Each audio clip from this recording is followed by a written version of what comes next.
Hello and welcome to another instalment of History Hack. I have Charlie with me today, so you can probably guess which direction we're going in, Charlie. Oh, we are going back to the 17th century. Surprise. Wonderful. Tell us why and who is here to talk to us. Okay, well, today we have Frances Quinn with us. She's a journalist and now a novelist too.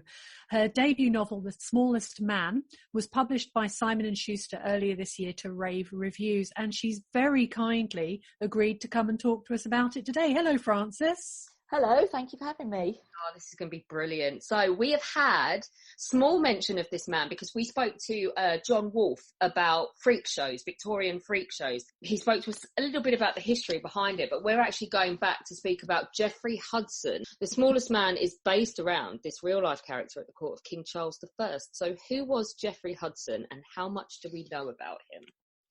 So I should probably say first that the book is really inspired by Jeffrey Hudson. So Jeffrey Hudson doesn't actually appear in the novel. The main character in the novel is Nat Davey, who is based on Jeffrey Hudson.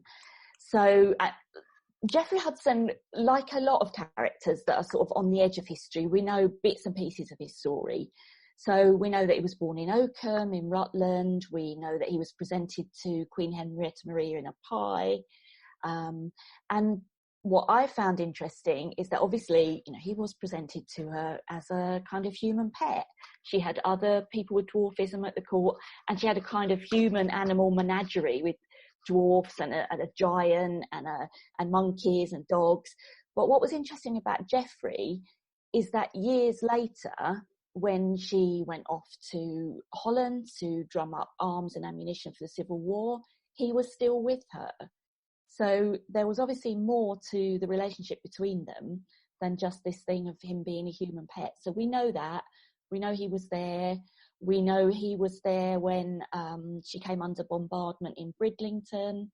We know he escaped with her to France. He was involved in a duel there. And then Jeffrey Hudson was captured by pirates and taken to Morocco as a slave. But that doesn't happen to Nat Davey. Gosh. Writing the actual story of Jeffrey Hudson into a cohesive piece of historical fiction must have been a real challenge when he was so on the periphery. How did you decide what parts of his real story had to make it into this story of our fictional character, Nat Davey? That was really probably one of the most difficult things because, when people read historical novels, they often do want to learn something. So you feel you can't veer too far away from the facts. And obviously, you don't want a misleading background. But I couldn't put everything in. He has quite a long life. So I kind of chose the most dramatic elements. So he does get presented to the Queen in a pie. And then he basically has a ringside seat for her role in the Civil War, which I think is a part of Civil War history that we don't really hear much about. So through him, I was able to talk about what she was involved in doing because he was there beside her. Historical novelists must be more at liberty to express their personal opinions in their writing. I noticed this especially with your reading of Queen Henrietta Maria, who's still a divisive figure today. So what do you make of the Queen and her role at court? She is such a fascinating person. So she comes over from France. She's a French princess. She's 15. Gosh. She gets married off to a bloke who's 10 years older than her and by all accounts not great with women. And they start off this absolutely horrendous marriage where, they have arguments in public and there are evenings when he doesn't speak to her. There's one documented event where he basically writes to her and says, I will be sleeping with you because I've got a duty, but don't think it's because I fancy you or like you. Oh my God. It's just appalling, not in those words, but that was the import of the letter. And it just must have been horrendous. And then on the other side, she's got this pressure from the people that she's brought over with her that, she's supposed to make things better for the Catholics, that the Pope's entrusted her with this sacred task.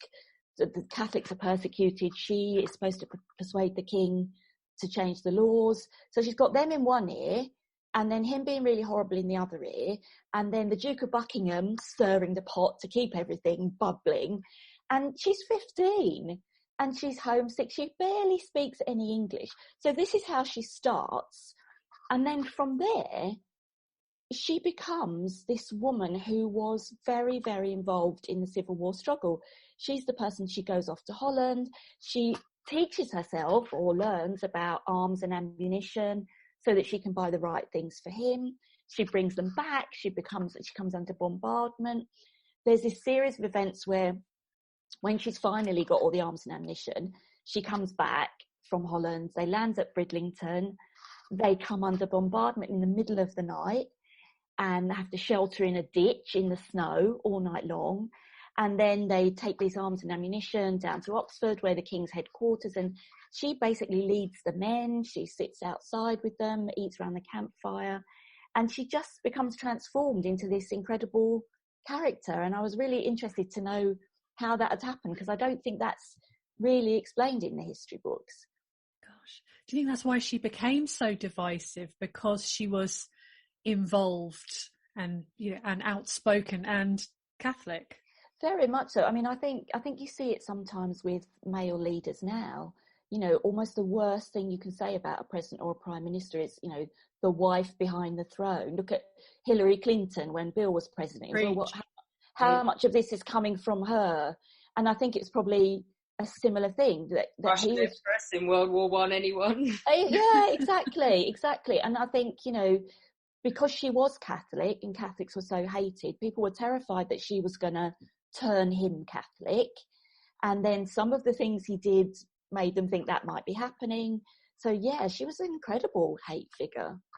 Gosh, I mean, aside from Henrietta Maria as a hate figure, there's another character that you've touched on very briefly who I thoroughly enjoyed meeting in your book, and that's the handsome Georgevilliers, the first Duke of Buckingham.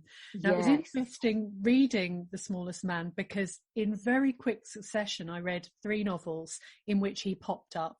Earthly Joys by Philippa Gregory, The Honey and the Sting by Elizabeth Fremantle, and then, of course, The Smallest Man. How much fun was it researching him and bringing him to life? He is a lot of fun. He is so awful. I think, I don't know, maybe we've all worked with someone a bit like him. I know I have. I worked with someone who was just awful, was just terrible at his job and lazy. And I remember this was in magazines, and we would get a new editor and everyone would go, oh, she'll see through him. She'll realise. And they never did. And it was like this guy was casting spells on people. And I think Villiers is a bit like that. He seems to be able to charm the right people. I mean, he never bothered charming her, but he was charming Charles. He charmed Charles' father.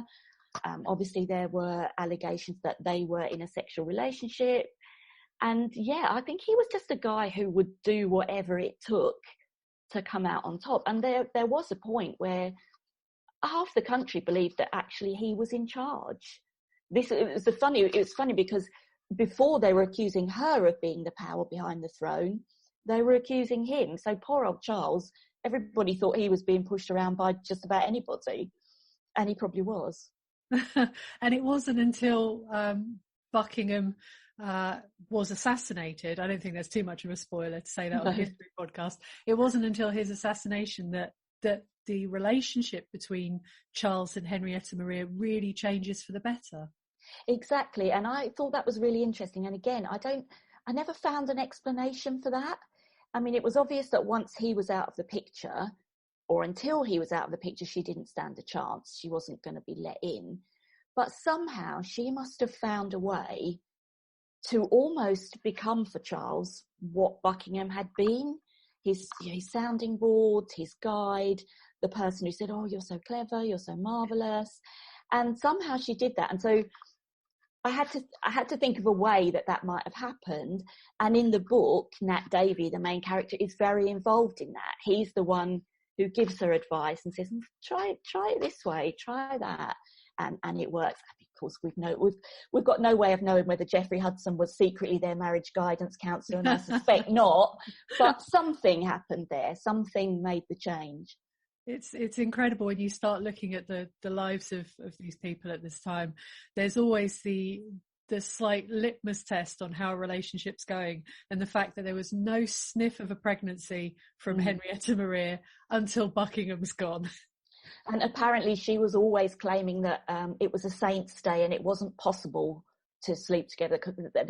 He complained at one point that there seemed to be a great many more saints' days than he ever thought there possibly could be. I suppose it's the 17th century equivalent of a headache. Fantastic. I think... So would you say he's disabled? He's of different ability, isn't he?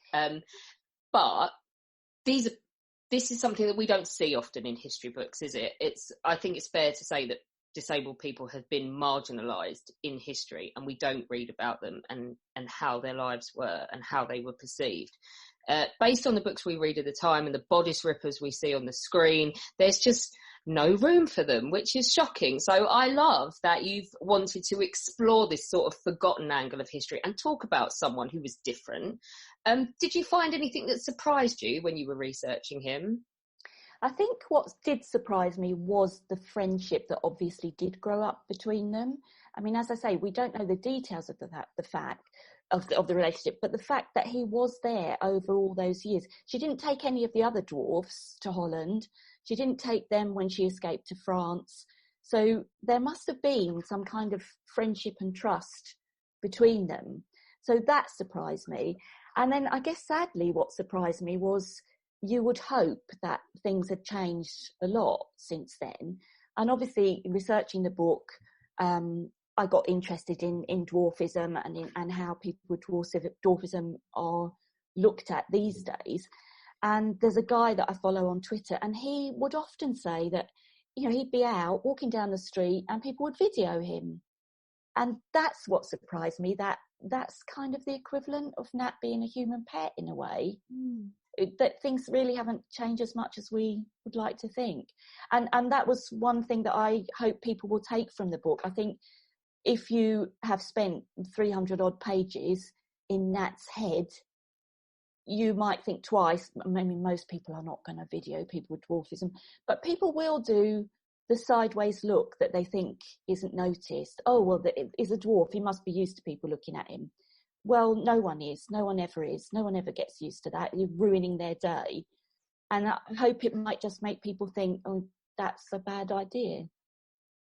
I was at London Zoo with my friend's kid, and he was 3 at the time, and there was a chap there that had 2 artificial legs below the knee, and he was staring, and I said, Perry, don't look at him like that. It's not nice to stare at people who look different. And he said, but I want to know why he hasn't got any legs. And I said, well, perhaps you could ask him politely, and if he wants to tell you, he can, but he might not want to. And so he goes, March, I was like mortified. He goes, March, he goes, hey, mister, why haven't you got any legs? And the man was with his family, God love him. He understood that kids are kids. And he just said to him, oh, I had an accident, but it's okay because I've got new ones now. And he went, Taylor Bate, you look like a superhero. And then he walked off because he was done with the conversation. And I was just like, bless you, small child. I think actually most, I mean, obviously you pick your moments, but I think most people with disabilities, my mum was also an amputee, and I know that she would have been totally fine with that. Yeah. That is much better than making a big deal of it, going, don't look at him, or it's the sideways glance that I think that's really don't like. Yeah. And do you know what else gets to me? We have a young chap who comes to Chelsea who is not only in a wheelchair but has breathing apparatus and everything, but his mum brings him to every single game, and I see people ask her how he is when he's there. That annoys me. I'm like, ask him. I will make a point of saying, how you doing today, George? Yeah, it's the classic, does he take sugar, isn't it? He's not deaf. Yeah, it's weird, isn't it? And I think that's more offensive than someone outright coming out and asking you. Yeah, I think that's it. It's about sort of realising, you know, this is what I wanted to show people with Nat, I suppose, is it doesn't matter what you look like on the outside. On the inside, we're pretty much all the same. We've all got the same thoughts. We can all be hurt. We all want the same things. And if anyone takes that away from the book, I'll be really happy. Yeah. I think this definitely applies to Charlie. When you say, because she has written down that the smallest man has the ultimate historical background in the English Civil War. We know she lives and breathes it, aka the War of the Three Kingdoms, because she's going to be historically correct in her notes, because she's a girly swat. Totally. How far is Nat's story led by real events? When people open this, how much are they going to be carried through real events? Well, Charlie, you're going to hate me for this. I really, really don't like the English Civil War. I studied it at school. I did it for A-level. And, you know, that will ruin you for any kind of history. That's so funny, though. I studied it at A-level. Oh, it didn't ruin you. Afterwards, I just couldn't. I just wanted to know what happened next and became obsessed. That's so funny. You maybe had better teaching than I did. It just seemed to be this saga of politics and taxes. I don't think... I must admit, I cringe when I hear the words rump parliament. Yeah, totally. Yeah. Rump parliament and ship money. That was all that. They were the only two phrases I could remember. The Queen, I don't remember ever being mentioned. Maybe there was a vague thing that she was Catholic. And I just thought, so I came across the story of Jeffrey Hudson. And I thought, I've got to do this. So that was kind of, you know, the Civil War came as part of the package. So I didn't really love it at the time. And I did think, oh God, how am I going to make this interesting? But then kind of when I looked into it and I did see the people behind it, then I fall in love with it. Might be a bit extreme, but I got to like it more. So yeah, I mean, it is led by events. How can it not be when all that's going on? Basically, what I did, because the book's written in first person, you know, you'll know, anyone listening to this will know, the lead up to the Civil War is complicated. There's lots going on. There are all sorts of factions. And I knew that I couldn't put that in a book that if I wanted people to keep turning the pages. So because I was writing in first person, what I decided was Nat would only talk about the things that affected him and that he was there for and that interested him. So that meant quite a lot of the political and religious stuff, although I have to give the background, obviously, because people have to know what's going on. You know, he's not there at all the meetings, he's not there at all the discussions. So those things are not in there. But yeah, of course, the basic events have to be right. And, you know, what an incredible time. The thing that amazes me is most people, unless they did have the misfortune to do it for A-level, they don't know anything about this period, literally nothing. And I mean, spoiler alert, they kill the king. Yeah. People don't even know we ever killed the king. It's fantastic. Yeah, it's just amazing. So yeah, I put all that background in there. So all the Civil War stuff, obviously, you know, I hope anyway, I've made it as accurate as I could, but you won't find much in the way of battles because he's not in them. So there's none of that. But yeah, it had to be led by the events because in a way that shapes his story. That's what he kind of, his life was played out against that background. So what I took was, if years later you were to bump into Nat in the tavern and he starts telling you his life story, which I think he probably would, these are the things he would tell you about. These are the things that mean something to him. That's fantastic. I mean, I think that there's a problem with the way sometimes that the Civil War is taught, in that you are taught the dates of the battles, you're taught, you know, how many people were killed, who won, and then which battle they went on to next. But the people around it and the factions and the politics within what's happening with real people is infinitely more fascinating when you see families split down the middle, cousins on one side fighting cousins on the other side because they disagree on an ideological point of interest. That then becomes incredibly fascinating. So taking what you've taken, one person's perspective on the events that are happening, is actually a great gateway in. Because if you try and sit and read a book on the Civil War and you're not the kind of person who's going to be turned on by, this is the date of the battle, this is how many people were killed, then this is a great way in. I've really enjoyed it. Yeah, I think what's nice is a lot of people have said to me the minute they finished it, they were Googling. And that's, you know, it's great if people would want to learn more about it. Yeah, that's brilliant. can be a way into a subject. Oh goodness, yeah. I mean, it certainly works with the bloody Tudors. They get all the attention. Yeah, I think it's time for the Stuarts to elbow the Tudors aside and have their moment in the sun. It's so true. It's so true. I mean, as someone who's interested in the 17th century and all of the stuff that was going on at the time, the immersive experience we've had over the last few years with Brexit, with the plague. Yes. I'm constantly looking at London and just thinking, please, nobody light a match. Everyone, yes. I mean, even the Dutch hate us. I mean, it's just... and she's not doing herself justice, Frances, because she's actually writing a trilogy from the point of view of Barbara Villiers, and she's editing. Oh, wow. So that sounds amazing. Well, these are more marginalised people. So but they're interesting, aren't they? They are interesting people, because you get a sideways look at history if you choose those people that are on the edge. Yeah, a more rounded view, I think. Is there anyone that you had to bring to life for this book that you ended up thinking, God, this person's awful, I hate them? Or is it just fun, like with the Duke of Buckingham? Yeah, it was mainly fun. I guess I don't like the king very much. I really feel like he was a bit of a twit. And I think perhaps in common with modern royalty, you know, he probably suffered from that experience of spending his whole life surrounded by people going, oh, you're really clever, sir. That's amazing, sir. What a great idea, sir. You know, that's never going to make someone a great leader, actually. A great leader needs people around them going, oh, I don't think so. Have you thought of that? And he probably never had that. And then that he was so awful to her, so awful to a 15-year-old girl. Yeah, I didn't like him. But that's not to say I didn't enjoy writing about him. I did. And in fact, in an early draft, the first draft I showed to my agent, she said, you need to make him more sympathetic or no one's going to care when he dies. He did not know how to compromise. That was not even... No, exactly.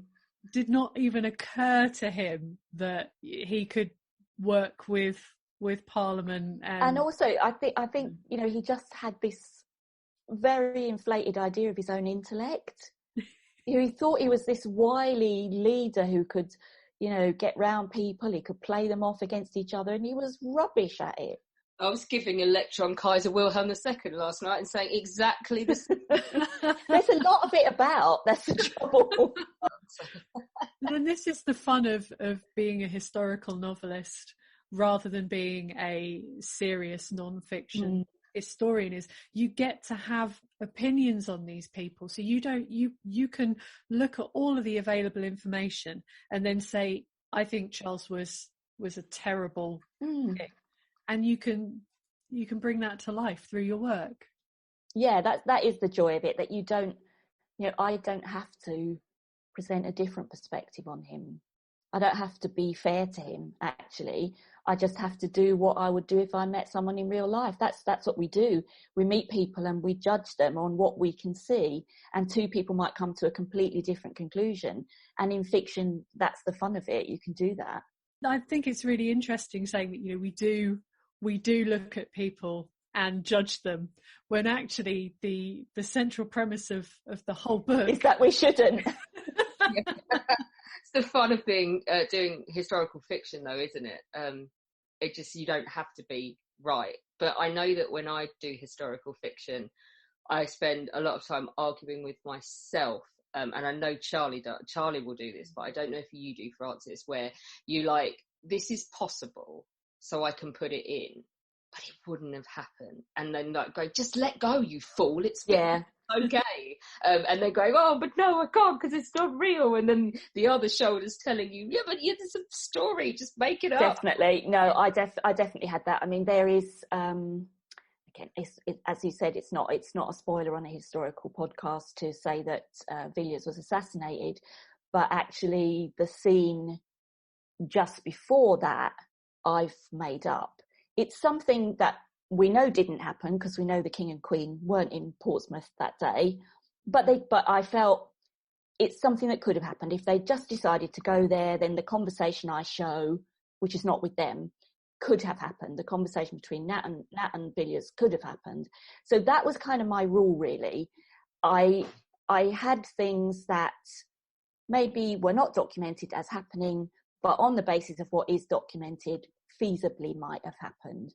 So, for example, there's a part where there's a kidnap plot against the Queen, and actually what's documented is that there was a rumour of a kidnap plot, and I've kind of taken that and run with it a bit.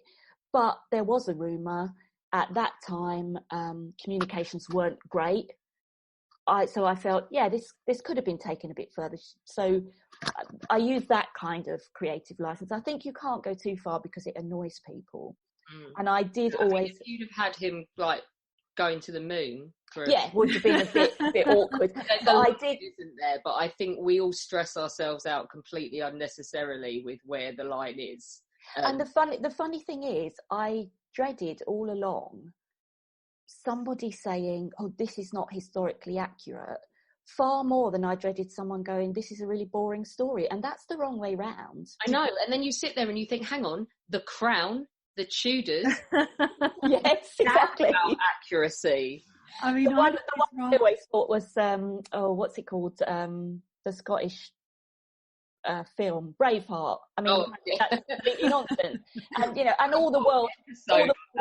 How there were no kilts and no swords. Exactly. And all the World War II films where, Britain plays a very minor part to the Americans. You do, but I agree with you, Alex. You do spend a lot of time thinking, can I, should I, will people hate this? And in the end, you just have to be governed by, does it make sense, and will it make someone turn the pages? And can you stand up on the Day of Judgment and say, this is why I did it. This is what I had to work with. I've then taken some artistic license here.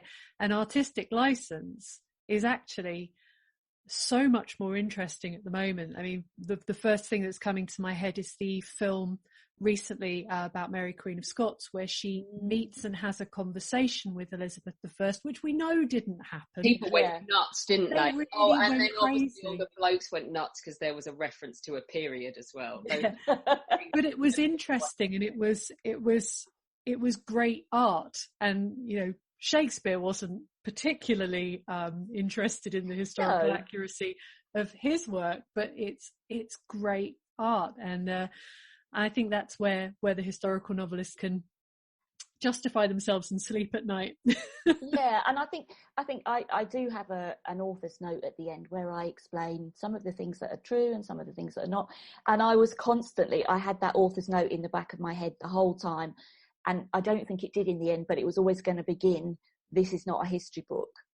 Because it's not. You have to make an entertaining story, but give it enough historical reality that people don't feel they've been cheated.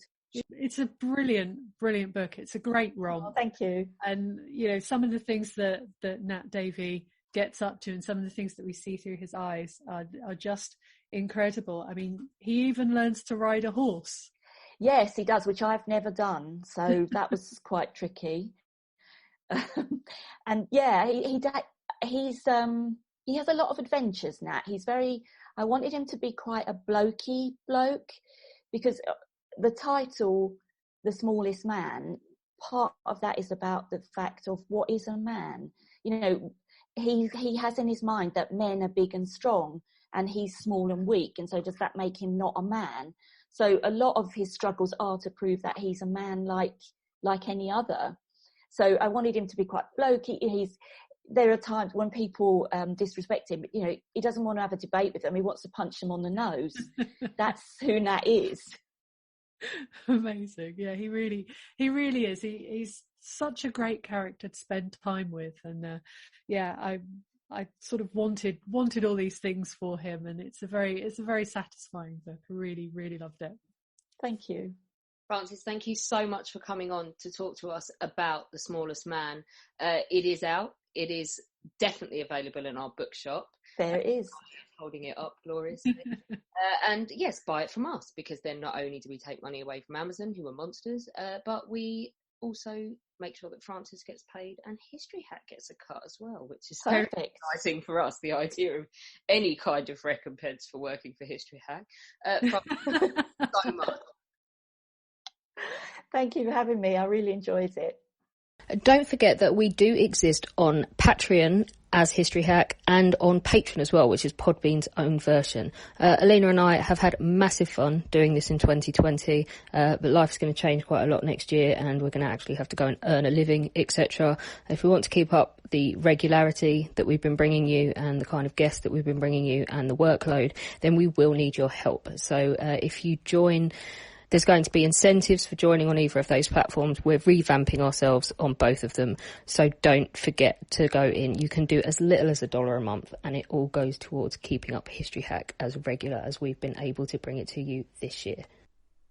When our guests join us to talk about their work and their new book, the 45 minutes or so they spend with us is just a taster of all their efforts. So to this end, we have launched our very own bookshop on bookshop.org. Where you can find our guests' latest and greatest books. You can support them and you can support History Hack too. 10% of every sale via our bookshop supports the podcast and allows us to keep at it and bring you more amazing guests. You can find our bookshop at bookshop.org/shop/hack history or just search on bookshop.org for us under the shops bit. Thank you for your continued support and here's to your next great